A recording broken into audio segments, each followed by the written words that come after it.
smashes into a question I was interested in asking if we didn't already ask you last time. When did you stop beating your wife? And it's just, it was majestic looking. It was just awesome. Yeah. Just like my sex life.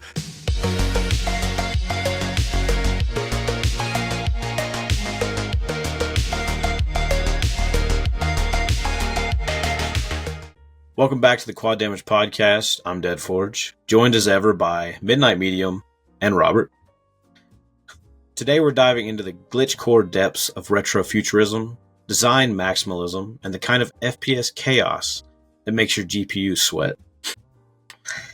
How did you know that Returning my to the GPU is show, falling? returning to the show like a boss fight with new attack patterns is the architect of Texnoplazm, the synth slinger of surreal slaughter, the dev who makes your HUD hallucinate. What a script. Give it up for Mothership Loudspeakers. Oh. I hope you're more present in mind than me, as I just rolled out of bed to record this episode, so I hope you will appreciate the effort, and I apologize. All good. Always Yeah, we're glad you're here. In 100%, but you know, it is what it is with the time zones. So Yeah. Exactly. Let's get Yeah. booming. Okay.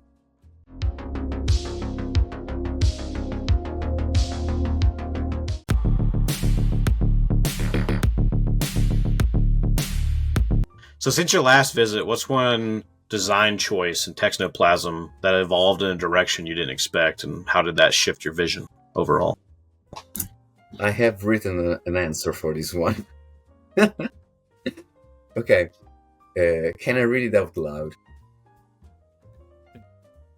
Oh, okay. Okay.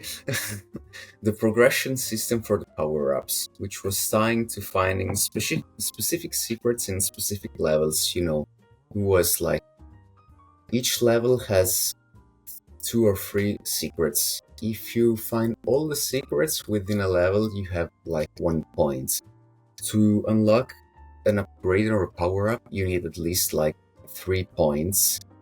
But the way the system was structured, you needed a point from any specific level. So you had to basically go back and explore and find all the secrets in all specific levels. But once the rubber hit the road and players started to trying out the game, I quickly realized that it was too punishing. It was less about rewarding exploration and more forcing players into doing specific tasks, which isn't very fun, and also didn't really take account of many players just one and done with the game. They don't even go back and explore. They just want to breeze from start to finish, which is obviously understandable. So I had in place a reworked system for the upcoming update that at the time of this recording should come out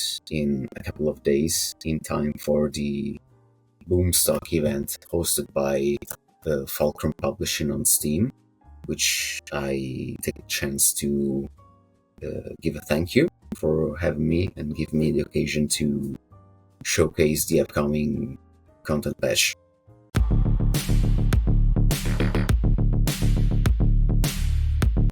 So, how are you feeling about in terms of its reception then? Because all I've heard is positive things about it, and I was saying off air that, you know, I played it again just to familiarise. I completely forgot how hard it is, right?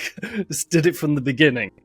Well, And actually, I'm also surprised because I didn't think it was that hard, so I amped up the difficulty right before releasing the game. So, you know, so people wouldn't be let down and think, oh well, this is too easy. Why should I pay for this? So, but apart from that, I'm actually pleasantly surprised. I haven't checked the reviews in a few days, but last time I checked, there was exactly 1 negative review, and it was more about something silly like the graphics for this game do not justify the price for this game. This game should cost like $2 at max, or what? something like this. But you know, I don't even think it was trolling. It was just unrealistic expectations. So I just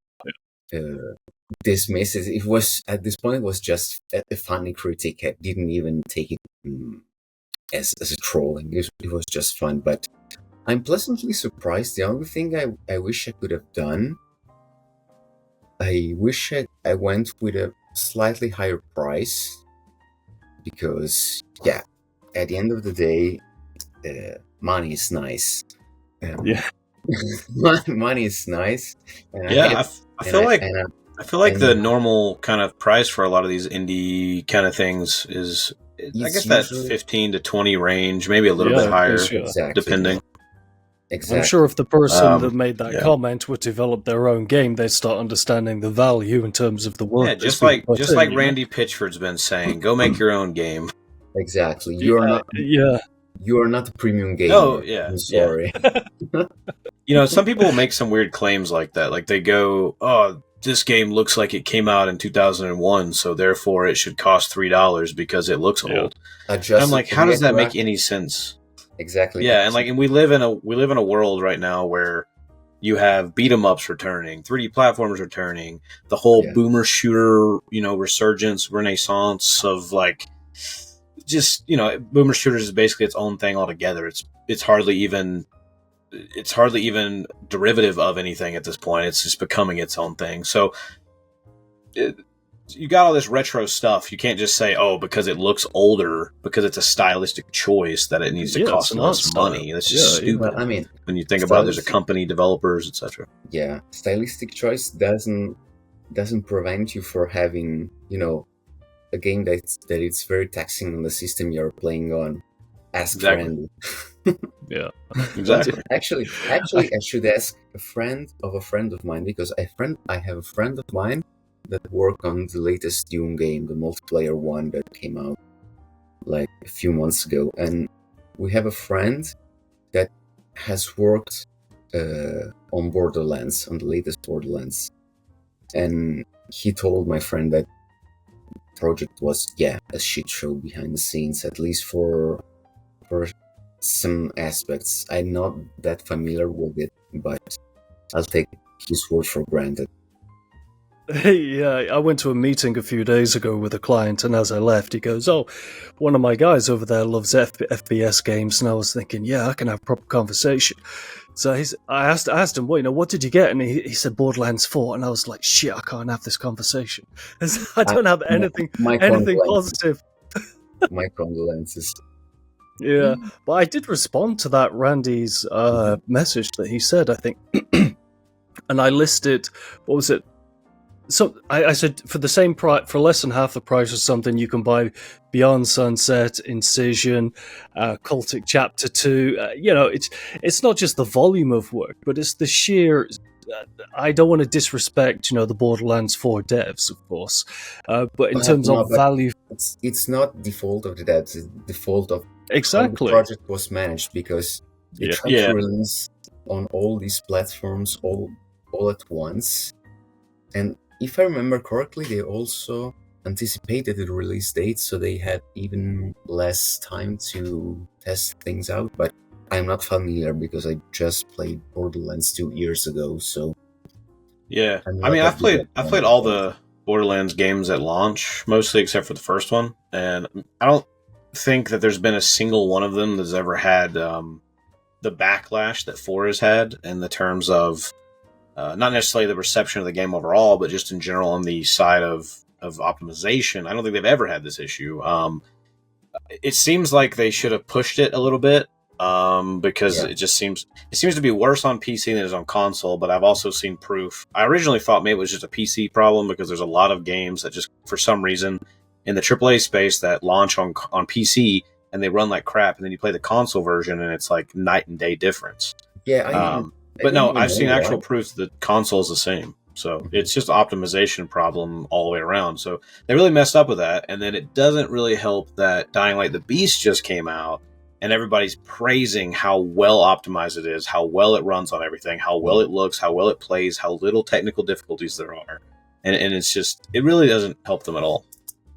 How much of it, though, do you think? And we'll circle back around to Technoplazm. Of course, that's why we're here. But how much of the backlash do you think is simply due to the Randy Pitchford effect? Randy Pitchford's responses reminded me of like G-Man when he responds to somebody who comments on a video or something, where he's just very snarky and like, you know, just it's like a slight like, why don't you just go screw yourself kind of thing, like you're just wrong. And I think it's funny because that's the opposite of what Randy Pitchford should be doing, right? I do actually like the G-Man's response, but I do actually like... Yeah, I mean, they're still funny. His kind of humor, like... He does it with humor, Yeah. I like... But when Randy's he, just pouting. Pins the top comments on his videos, like someone with a timestamp for the fart reverb sound effects, and he rounds in with a joke and puts it at the top of the video. Yeah, nice.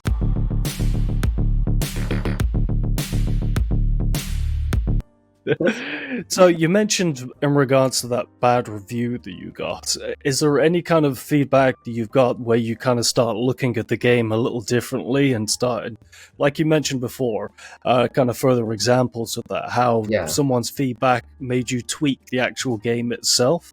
There is actually another example I can think of, apart from that one funny review about the game that should cost $2.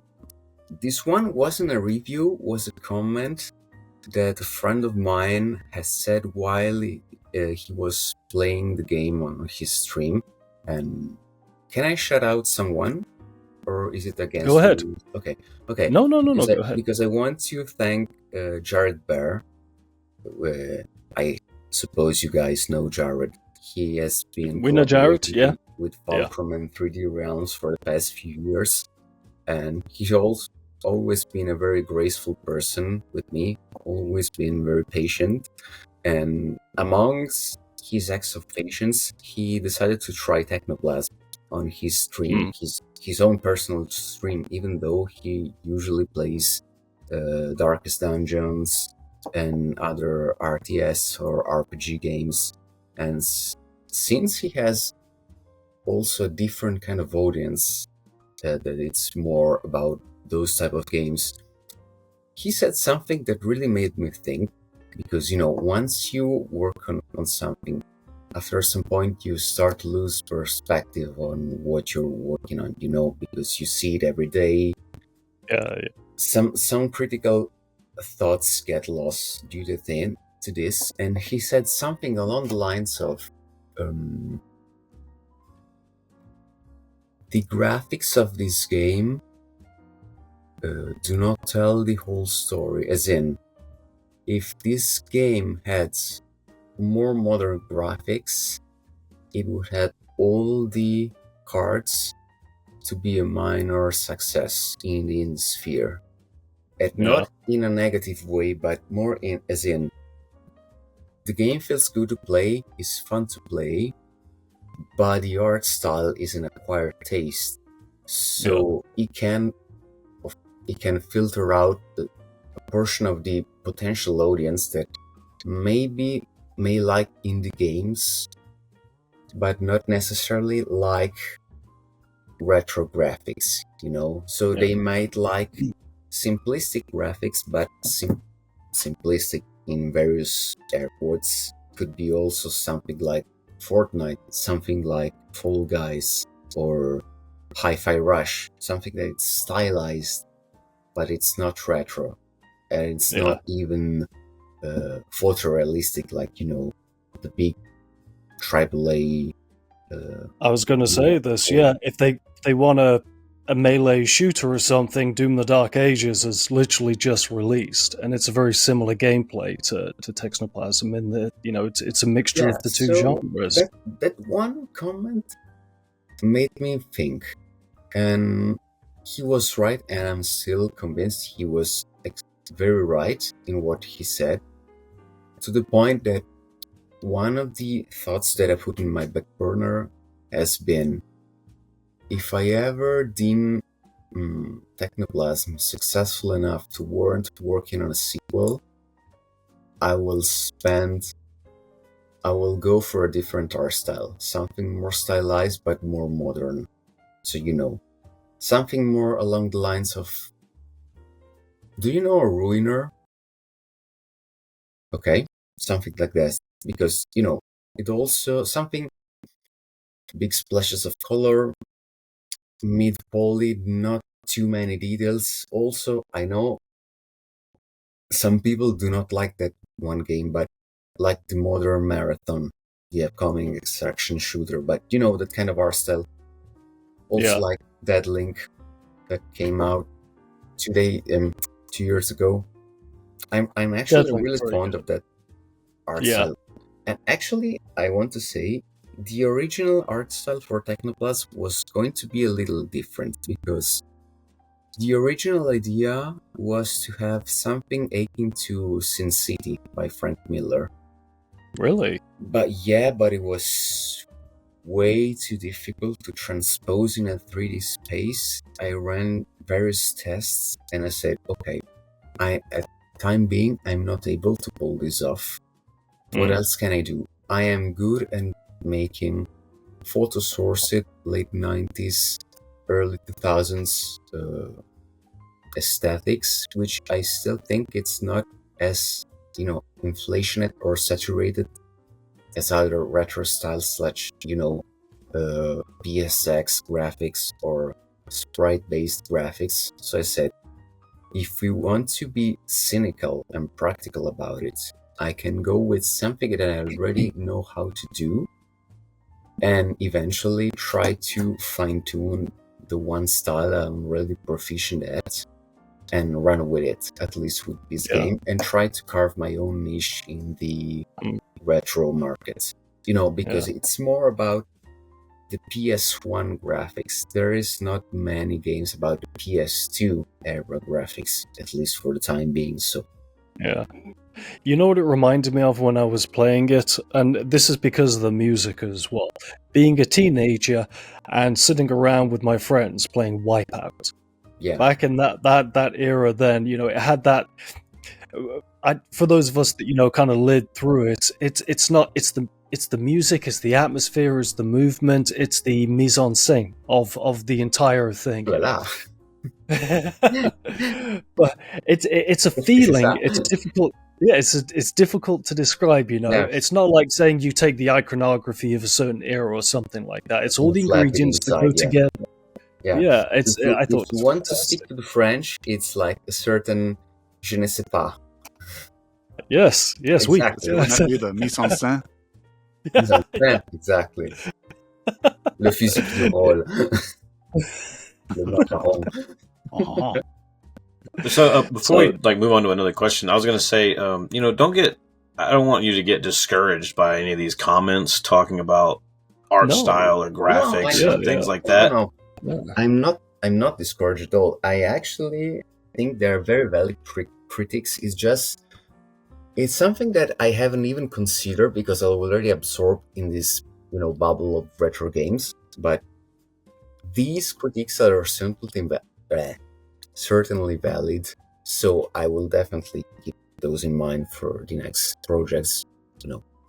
Right. Nice. Yeah. I mean, I agree Fingers that crossed the game goes well enough that it warrants a sequel.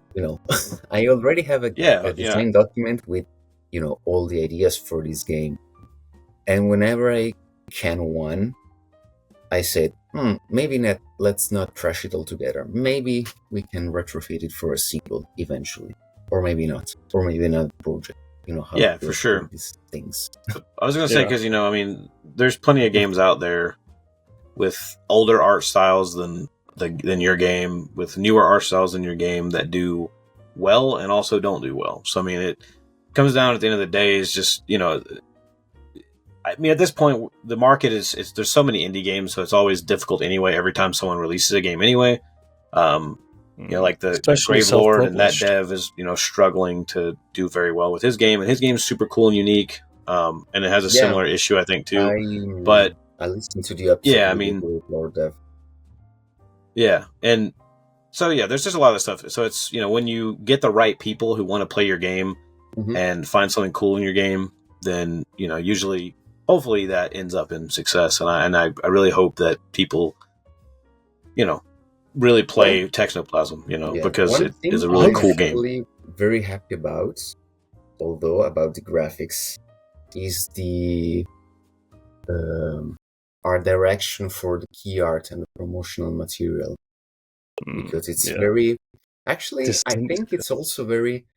It doesn't really, give you the idea of the aesthetic of the game, but I like it for its simplicity. It's very red, very loud.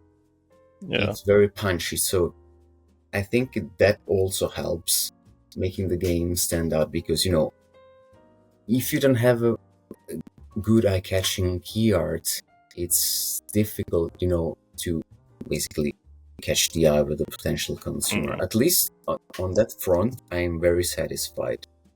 Because I'm a sucker for that kind of aesthetic with minimalistic spaces, big bold fonts. Like, also, are you familiar with the game called The Finals?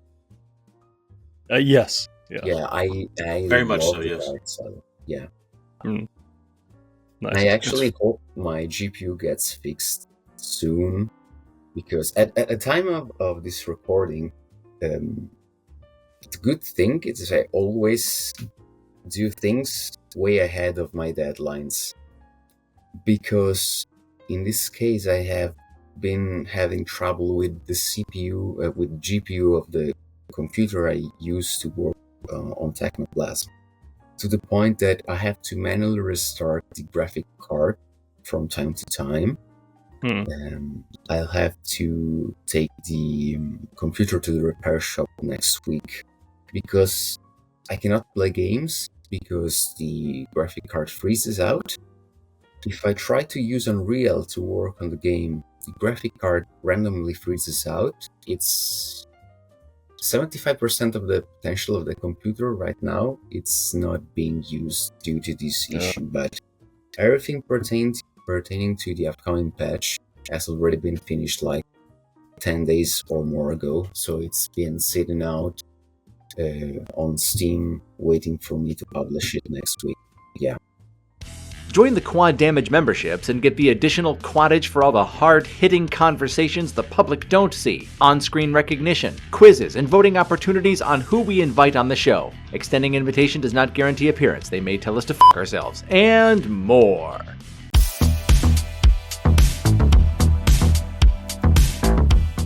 So you know what the burning questions round is, right? It's 5 questions. You have 5 minutes to answer random questions generated from a random question generator, and we threw in a trick question for you there as well. Question 1. Yeah. Okay. What piece of art has had a large impact on you? A large piece of art, or any piece of art? What piece of art has had a large impact on you? On any time frame? And anything whatsoever. If it's art, how did it affect you?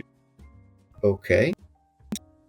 Well, the very first thing that comes to my mind, it's a very experimental movie that I have watched a few years ago, which was called, if I remember correctly, Ghost Story by Casey Affleck and Rooney Mara.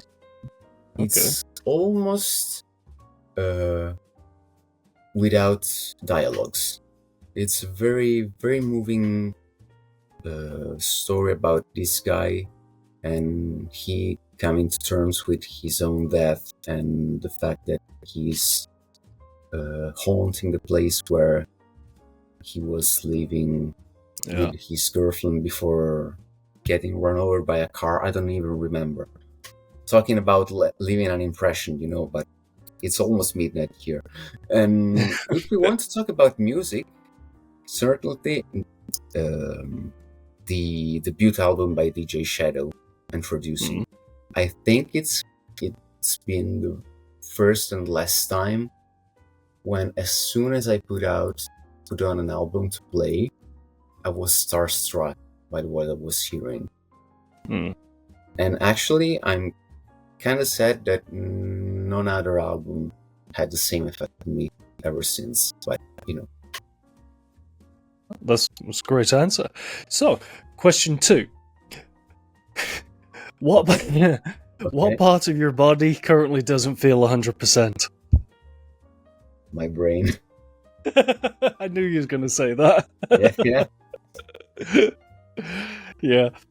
I'm just thankful that you're here in person, over the interweb, and you're getting to share your experience with us. Well, actually, this makes me think of when back this summer, I went to the pool party at my friend's house, and I went to this pool party like 2 days after I went back from a 3-day festival in Split, and I was so tired that I threw up at my home once I came back. And I Wow. said, no, I want to go to this pool party because he's my friend and I know I will be having fun. So I tanked to ibuprofen or other medicine, I don't even remember. And, when you take your medicine, you are fine, but you're also a bit groggy, And I went to this pool party. It was very nice. And there was also this very fine Canadian girl. Yes. I was halfway there taking my shot. At some point, I was feeling I was so tired. I cut the conversation in half and said to her directly, I'm sorry I'm not the best conversationist right now. I wish I could talk more to you, but I'm so tired and I have to go home and rest. That's life. It is, yeah, it is. I think she was called Danielle. Yeah. I should ask my friend. Danielle, yeah, just give Shout out to Mothership Danielle. Loudspeakers, another Danielle, chance. if you're watching this episode, I'm sorry. And also go and buy Technoplazm because money is nice. Well, so sorry to interrupt you. Remember that one time the Randy Pitchfork tweeted out the porn subreddit for Battleborn to try and compete with the porn subreddit for Overwatch. Oh, 2016. Good Before you time. finished sure that sentence, I knew exactly the game he would be competing against. Yeah, I'm sure he thought that it was marketing genius. Yeah, but question three. Yeah. What song do you secretly sing in the shower? No one, because I take baths. Really? Yeah, I Really? like my long hot baths with a glass of Damn, wine. bro. Damn, Well, you get the it's sense of without wine. wine, but without a glass of wine. But I actually prefer taking a bath, so I'm pretty anal when I book the hotel rooms and see if there is the bathtub instead of the shower, because I want to plop inside the water and do my best to feel the impression for a while. Yeah, I respect that. My missus does the same thing. So, question 4. Okay. What do you try to do to make the world a little better? I leave bird seeds for my bird friends in front of my balcony. And I try to be nice to the people that work at the grocery store, because I know they have a very stressful job.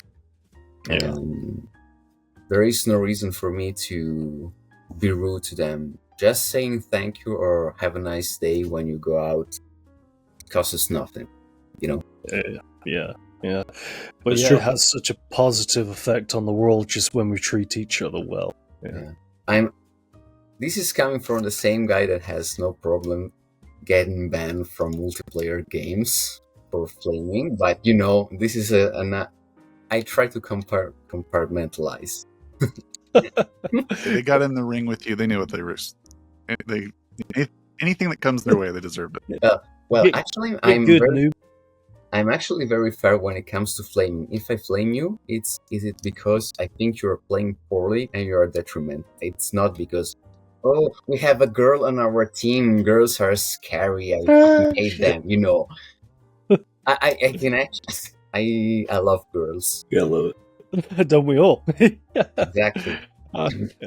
So, actually, I have to say, I found quite successfully older ladies lately, and I could even joke about that. It's so because the younger ones have more options. you do Better options than me. It's not. But let's not. This might be the topic for another episode. Yeah, don't have to overthink it. Options No. are options. Question 5. Question 5. What's your best, it's not a bug, it's a feature, Technoplasm story? Well, there is still this thing that is technically a bug. I never found the real cause, so I left it in because it's fun. If you press the slide and jump button at the same time with the right timing, couldn't even parse what the actual right timing is. You are slingshotted across the map. So if you want to do like speed runs, that's the main strategy, at least for the time being. It was very fun. Nice. There was also a very silly bug that let you wall jump off the floor. So I was imagining the player just jumping and then bouncing on his ass cheeks to do the double jump. It's a very dumb thing. It didn't change anything in terms of the game. That one got patched, but the slingshot technique is still in the game. Right. So speedrunners out there, you know what to do now. Yeah. Finish Buy the Technoplasm game because the money is nice, and then finish it. Finish it in 8 seconds. Exactly, but do not refund it. Okay, well, thank you very much for joining us for the Burning Questions round. That was some nice insight into Technoplasm and your experience with older women, and I'm putting that out as a highlight for this video.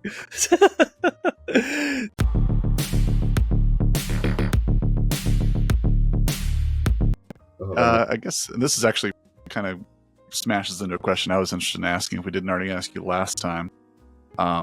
Question we had, and I'll kind of smush it into mine, was what's one thing you've learned about your own creative process since last time that we spoke, and how has it changed the way you build worlds? One thing that I've learned that I was maybe too conservative with map design for Technoplazm because, since it doesn't have... It has its own game loop, which is not... It's basically its own thing, It's not like, oh, I'm making, a quick clone or a clone of something else. You have already a framework that you can fall back on if you're drawing a blank in terms of game design. It took me a while to figure out what type of map design works best with the intricacies and interaction of the combat loop. So, actually, one critic that I don't see moved very often, but I think it's very fair about the first episode of Technoplazm, is that the map layouts are very basic, as in arena, corridor, which is fine on its own, but it's very a series of square or rectangular rooms, which, it can get pretty repetitive after a while. So one of the goals for the episode 2 and 3 is to take a more freeform approach, try to incorporate more natural or organic environments to try and have more movements and also have a better visual rewards for the player and not just high-rise buildings. As much as I like, my urban gothic, neo-gothic aesthetics, you cannot just spam high-rise buildings drenched in blue lighting like this one for an entire game. It gets repetitive after a while. You can do a lot with Cyberpunk, though. Yeah, I mean, Cyberpunk is literally, it's a setting. You can still have every genre that you want within it, So there is a lot of scope for, experimentation with, I was with things trying that you to do. veer towards more like natural environments, gothic ruins for the second episode because the game takes place somewhere in Eastern Europe, and one real-life location that I wanted to use in the game is the Huska Castle in Czech Republic. I don't know if you ever heard of it.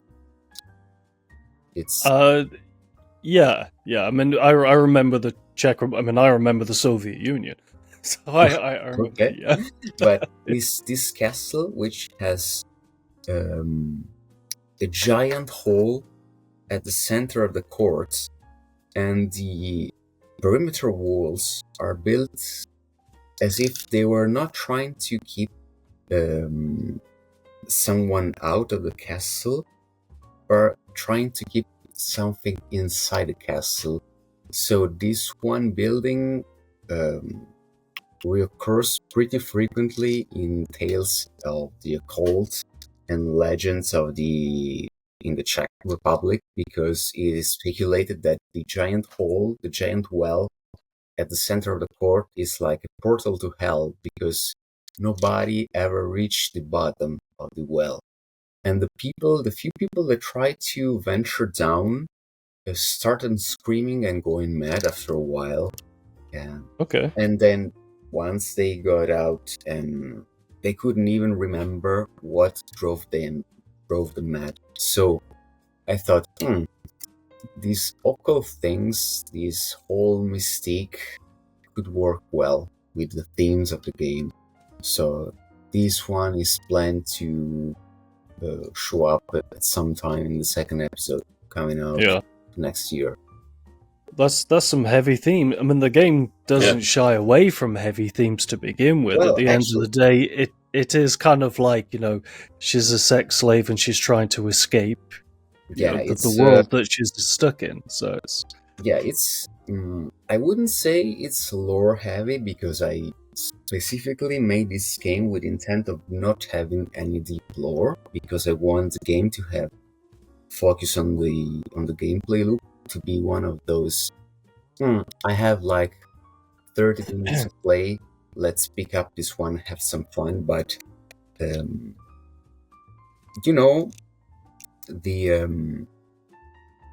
how do I say, the origin of the story of Technoplazm was because I was actually, at the beginning, it was a sandbox for me to experiment with various things.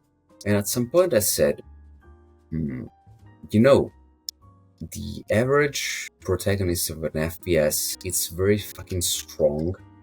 If it's strong enough to carry all these things, all those things in his inventory, basically on his backpack, I'm sure it will be strong enough to obliterate anything and anyone in a close quarter fight just with fists and things like that. And then I said, if it's a cyborg, what are the very first use of any new technology that always repeats? It's either the new technology gets used for war or violent means, or it's used for sexual pleasure. So I went with the sex bot route, which then turns out to be some kind of battle droid, but I don't want to spoil the story for how bare bones it is actually. But at least this time the whole story is already planned out. I already know what the ending is. But the themes definitely are quite mature. But I will also say, do not stress much about it. As in, there is no deeper meaning past what I already showed to the player. If you want to have your interpretation, is fine, but know that if the curtains are blue, it's because the curtains are blue. As they say. What did he mean by that? There's kind of a beauty to that. So what you're saying is kind you're of a not beauty a Hideo to Kojima, minimalism. so, unlike other people. It's very much kind of, it's one of those things where the story is there if you want it, but it is just kind of, you're dropped in the world, this is what it is, go kick some ass. Exactly. It's that kind of thing. Yeah. And I think that's a great thing to have, right? And I think, like I was saying, there's a beauty in the minimalism, because even if you're making this thing that may come across as deep to somebody just because it's lacking in information, and you're making it and there really isn't that much depth to it, someone somewhere is always going to kind of imagine a depth that may or may not be there, and then you as the developer can just be like, I'm not going to tell you whether you're right or wrong. Exactly. Because then it just allows this illusion of possibility that can quite literally make a piece of art or media or whatever last forever.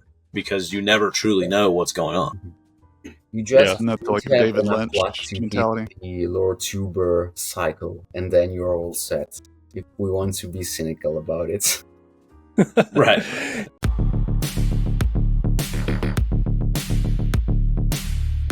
You did mention earlier on then that in terms of where you could see it going if the game was a massive success to your expectations. So Ghostware kind of spawned Technoplazm, right? It was originally going to be some sort of spin-off, but became its own thing. Am I right in saying?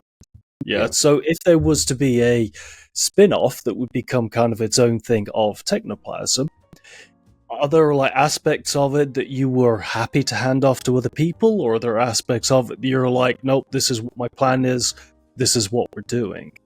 For a spin-off, I don't know. If I were to handle the project itself to someone else for a week or so, I would say please do not touch the collisions. Because there is a whole system that checks for, this is from a technical standpoint, what collides with what. And I have learned it the hard way last week because I was tinkering with something. At some point, I turned off the collision for something pertaining to the enemies, and all the arenas completely broke until I reinstated what was the previous settings. But apart from that, in terms of themes, I don't know, because since it's a very basic in terms of themes, I don't know. I actually haven't thought about making a franchise. It's very, I consider it a very self-aggrandizing thought because I'm still not sure that the game itself will be a decent enough success for me to say, yes, this will be a success. This has been a success also because I'm actually hypercritical of my work. So for me to say something like this, it would take quite a bit of actual success. Yeah. Well, to give you an opportunity to toot your own horn while also being a little self-deprecating, what's one part of Technoplazm that you think only other developers might appreciate, and what would be your answer for that? Well, this also is more of a technical side, is the fact that Technoplazm is a completely fresh code base, as in I made it from scratch and gave me a lot of opportunity to learn to do things completely on my own. And one thing I'm very happy about and proud of is the fact that it uses interfaces, which means that the way Unreal is structured, it communicates better with all the different actors and assets inside the engine without creating many of what are called hard references, as in if you need to reference an asset, you have to preemptively load the entire asset inside the memory. So if you have too many hard references, you risk of having a lot of things already loaded in the memory, thus slowing the game down when you don't have to.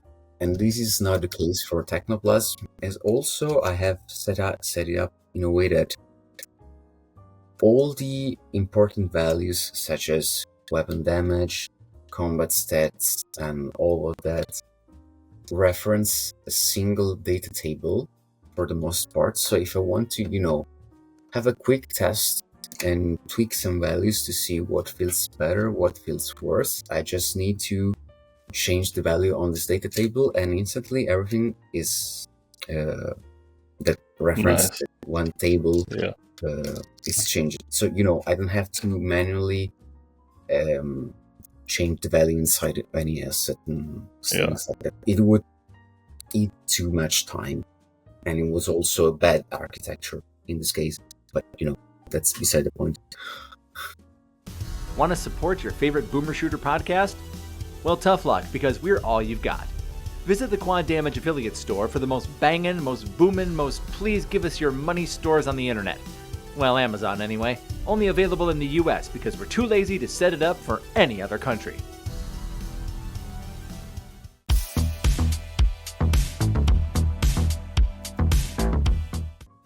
Cool. All right, so we've got Under the Mayo, who I'm sure you've probably heard of. He's been on here many a time. Hey, Mayo. His question is, and we've been talking about, schmoozing with the ladies, older and otherwise. Okay. How do you know if you're in love? Man, got deep. Do I have to put on my best Patrick Bateman impression to answer this question? I don't know. There is nothing beside under this face. But Chills. I don't know. I'm not that kind of person. I'm actually better as a friend. So, apart from shit posting about older ladies and all the jets, I don't know. I feel better with having more friends than having more girlfriends. If you want to be a good friend of mine and you're also a girl, I'm happy. If you want to be my girlfriend, I think you're better off with someone else. I'm better as a friend. There's a lot of heartbroken ladies out there that are watching this. He's a hard nut to crack. Keep trying, ladies. What? Yeah, I said there's a lot of... looking at our analytics, it's like 99% male. So, Yeah, exactly. So if 1% of women out there watching this are like, God damn it, there's no chance for me now. No. Better luck next time. I actually was convinced that the Under the Mayo question was going to be something like, why don't your games support multiple monitors? Because I remember I sent him a key for Ghostware and he had so many troubles having it run on the second monitors, but that's a problem with how the Unreal Engine is structured. So as a single person, I couldn't figure it out a good way to fix that issue. Heartbreak number 2. Okay. All right. So our second question is from Yak Show, and he's asking, is it worse to be a bassist or a drummer? Bassist. Because at least the drummers have they're known as to be, sexual animals and stuff like that, but the bassist is like the one that carries the whole song, but nobody ever remembers that it exists, You're better off creating your own band, like the bassist from Manowar. If I remember correctly, he was the founder of the band or something like that. Yeah. I think the only bassist I know off the top of my head, mate, is John McVie from Fleetwood Mac, and they're a group from the 1970s. It's like, you name a single of the bassist, and I'll be like, what? So I totally agree with that. They just stand there and they do this, right? But yet they're one of the most important people in the actual composition of it all. Exactly. I was actually, I stumbled upon a song by Fleetwood Mac a few weeks ago. One that I didn't know about because, every band has the big hits that everybody knows and then all the other ones. It was called Hypnotized, if I remember correctly. It was a very nice track. They've done some bangers, yeah. Cool.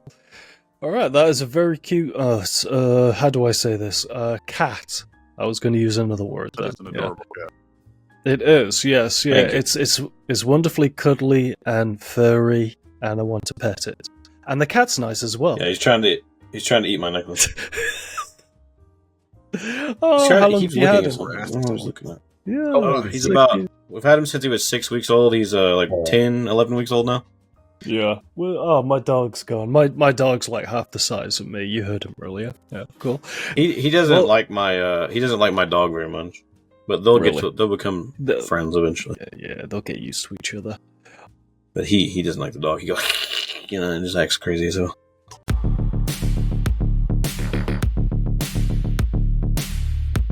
So tell me, Mothership, are you the kind of person that likes to stop playing games while you're making something so you don't get too influenced? Or are you kind of like the Hugo Martin where you're like, I've got to be playing something, I got to be in the mix knowing what's going on in the industry while I'm working on something? I don't have time to play all the things I'd like to try out, but I wouldn't stop myself from playing a game in fear of becoming too inspired by it. If only because if I want to take inspiration, I'm very conscious about what I like and what I'd like to incorporate. I'm more about, I want to try your game, if only because I want to, dig around and see how things were made, or trying to infer how things were made under the hood, just out of, professional curiosity, just to also give some satisfaction to the devs, because, talking about level design, how many times people just zip past entire rooms that maybe were crafted with love by some poor level designer that was being, bullied by his superior at work or something like that. Just like the friend of my friend working on Borderlands, but that's another story. I did the same with I did the same with Incision. So I've been playing a lot of Incision recently, and some of the worlds and the artwork in there, they're absolutely colossal, and they're so beautifully well designed that literally stopped the game just to have a look around at the world that I was in, because you appreciate the work that somebody puts into doing something like that. I did the same thing. I took a few screenshots, actually more than a few screenshots on Steam, specifically thinking he's so much better than me at making nice vistas. I want to pick these ones and then study them later on to see what I can improve for my own game, which is actually the same thing I did with Peripeia, the one Deus Ex Polish sim. I think Medium covered the game some time ago. Yep. Yeah, as best I could. yeah, it's very janky. It's very, very janky, but it's also very aesthetically striking, at least for me. It's very otherworldly. I think I sound like a broken record, but I feel like the small details in video games are always the most interesting. Coming from a perspective of somebody, like, I really love animation work, skyboxes, and just the minor skybox. things. Oh, yeah. Yes, yeah. I was actually watching, just a little side note here. I was actually watching Hiaksho play, is it the new episode of Cultic that just came out or something? Yeah. He was playing it on stream, and I was watching, and he gets to this one part where there's like this giant like storm happening, and it like envelops the entire skybox, and it's just it was majestic looking. It was just awesome. It was like one of the coolest little like skybox moments I've seen in a while. It was pretty cool. That's why I'm bummed about my GPU, because I couldn't play and try out the new chapter, because it came out after my GPU started spazzing out, so I couldn't do anything. Yeah. And I didn't want to test my luck before the new content update coming out on the 23rd of September. Because, if I want to do the last tweaks before sending on Steam, I need to have a functioning computer and all that jazz. But of course, I will recoup my failings in playing all these titles once I have my functioning computer back. Just go into a dungeon and then just sit there for an entire week, just bang out like one game a day. Yeah. So just our next guest, at least one of them, if there isn't being another one or whatever, is Inth. He does Inth reviews. Just any kind of question that you would have for him as our next guest. Can you repeat the name? Inth Review. He does reviews. Nth is in November. Nth is in November. NTH Review? Yeah. Okay. He's a YouTuber. Off the top of your head, he does like immersive sims and open world RPGs and stuff like that. So. Okay. Big deep So dives. I'll try to make a topical question then. Just like Under the Mayo asked me if I ever fall in love or something like that, I can ask Nth, what is love? There you go. Man, that's deep. I'm sorry, guy. I'm sorry, dude. Last time he was on, I'm sure he'll have an interesting answer. Yeah, last time he was on, he kept saying, like, in reference to something, and then he'd go, just like my sex life. And I bet he'll say something like that. It'll be something like that. At least I do not ask a loaded question, like those, such as, when did you stop beating your wife? There you go. Good luck with that one. Oh my god.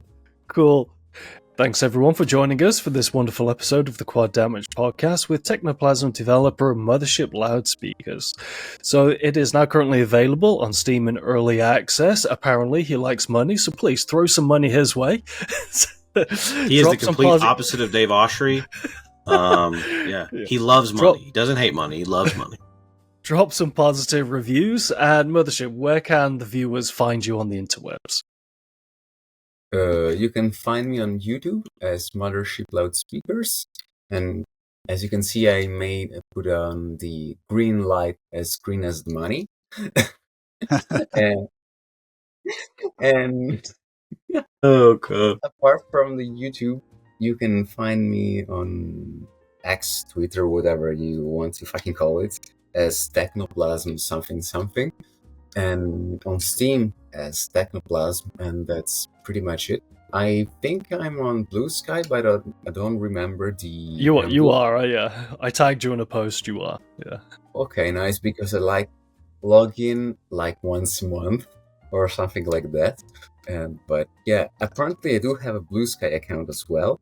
And so yeah, YouTube, Twitter, Blue Sky, and Steam. Steam is the important one because I like money. There's actually a funny little anecdote is I think a lot of people forget to actually plug their Steam thing because they do. You can follow like individual creators and stuff as well as developers on Steam oftentimes. So, and I think that helps with making sure that you know about those people. Yeah, I only have that one game under the Mothership Loudspeakers moniker on Steam. But yeah, if you want to leave a follow on Steam, that's fine.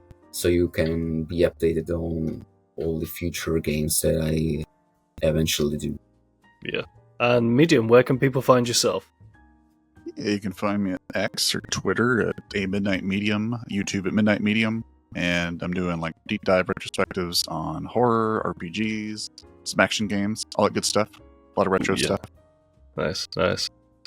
And Deadforge?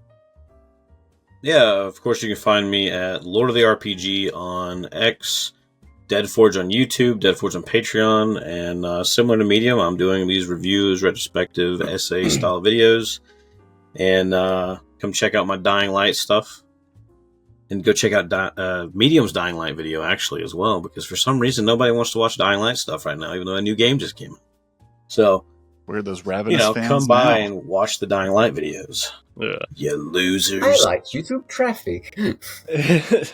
And because you can find... we also like money. Okay. Exactly. Speaking of which, you can find the Quad Damage podcast on Reddit, and you can find us on Blue Sky at Quad Dam Podcast, on x.com at Quad Dam Podcast. And for the first time, I want to tell people that we want to start speaking with the people like sponsors and that sort of stuff. For that, we need to hit certain targets.